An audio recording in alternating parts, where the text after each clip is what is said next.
O câncer é uma doença aterrorizante e misteriosa. Enquanto buscamos compreendê-lo melhor para desenvolver meios de combate mais eficazes, nos deparamos com um enigma biológico intrigante ainda sem resposta definitiva.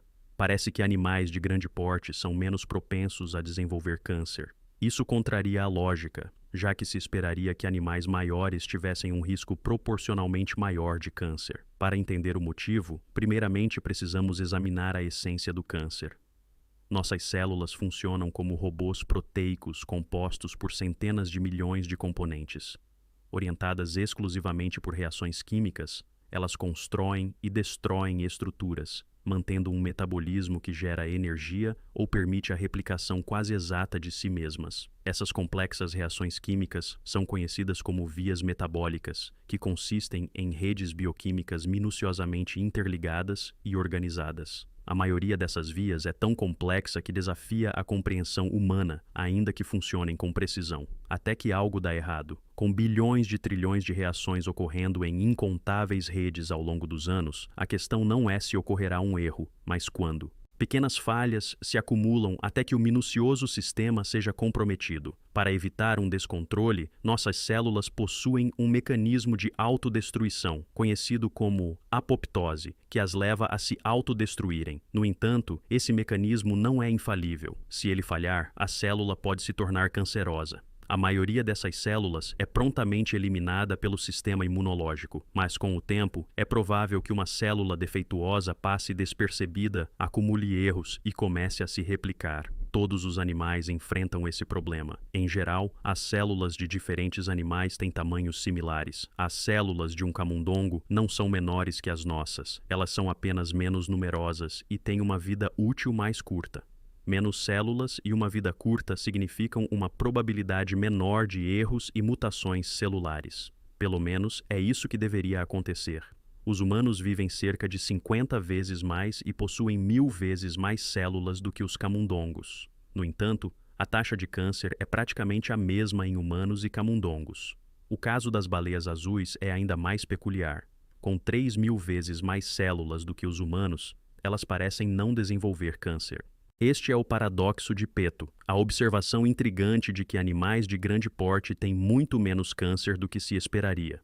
Para os cientistas, existem duas explicações para esse paradoxo: evolução e hipertumores. Solução 1. Evoluir ou se transformar em uma massa de câncer.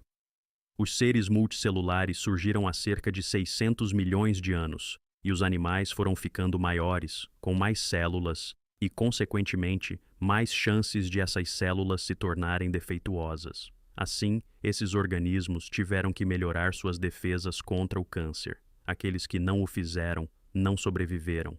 O câncer não surge de repente. Ele é um processo que envolve inúmeros erros e mutações em diversos genes específicos dentro da mesma célula.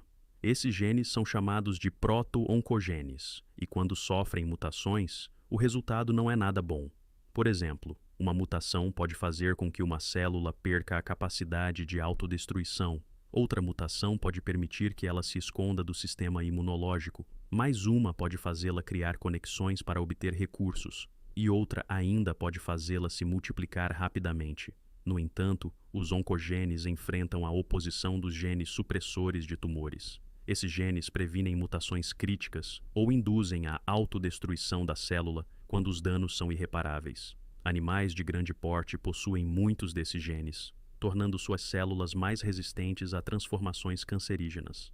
As células de elefantes, por exemplo, precisam sofrer mais mutações do que as de camundongos para formar um tumor. Eles não são imunes ao câncer, mas são mais resistentes. Essa adaptação provavelmente tem um custo, embora a ciência ainda não saiba qual. Talvez os elefantes envelheçam mais rapidamente ou tenham uma capacidade reduzida de cicatrização de feridas. Ainda não sabemos ao certo. Mas a solução para o paradoxo pode realmente ser outra. Hipertumores. Solução 2. Hipertumores. Sim, é isso mesmo. Os hipertumores seguem a lógica dos hiperparasitas, que são parasitas de parasitas. Similarmente, os hipertumores são tumores dentro de tumores. O câncer pode ser visto como um colapso na cooperação celular. Normalmente, as células trabalham juntas para formar estruturas como órgãos, tecidos ou componentes do sistema imunológico. Contudo, as células cancerígenas agem de forma egoísta, beneficiando apenas a si mesmas no curto prazo. Quando bem-sucedidas, formam grandes tumores, coletivos massivos de células cancerígenas que são difíceis de eliminar. Porém, a formação de um tumor é uma tarefa árdua, exigindo muita energia devido à rápida multiplicação de milhões ou bilhões de células cancerígenas. Esse crescimento é limitado pela quantidade de nutrientes que podem ser desviados do corpo. Para superar essa limitação, as células tumorais induzem o corpo a construir vasos sanguíneos que alimentam o tumor. No entanto, a natureza instável das células cancerígenas pode ser sua própria ruína.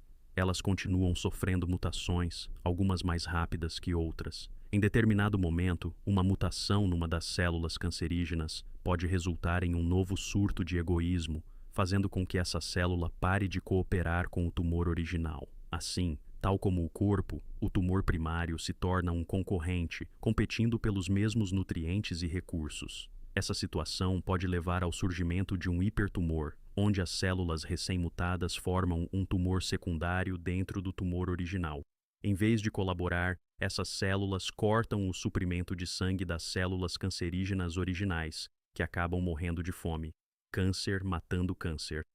Esse processo pode se repetir várias vezes, impedindo que o câncer se torne um problema significativo para grandes organismos. É possível que animais de grande porte tenham mais hipertumores do que imaginamos, mas eles não crescem o suficiente para causar danos. Isso faz sentido. Um tumor de 2 gramas representa 10% do peso corporal de um camundongo, mas menos de 0,002% de um ser humano e 0,0000002% de uma baleia azul. Todos os 3 tumores requerem o mesmo número de divisões celulares e contêm a mesma quantidade de células. Assim, uma baleia azul pode ter muitos pequenos cânceres sem ser afetada. Existem outras possíveis explicações para o paradoxo de Peto, como diferentes taxas metabólicas ou variações na estrutura celular.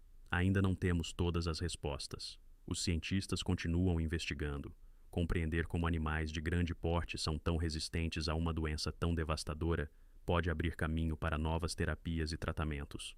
O câncer sempre foi um desafio, mas finalmente estamos começando a entendê-lo e, ao fazer isso, um dia poderemos superá-lo. Se você gostou deste vídeo, deixe-nos um comentário, curta e compartilha para ver mais vídeos como este. Obrigado por nos acompanhar.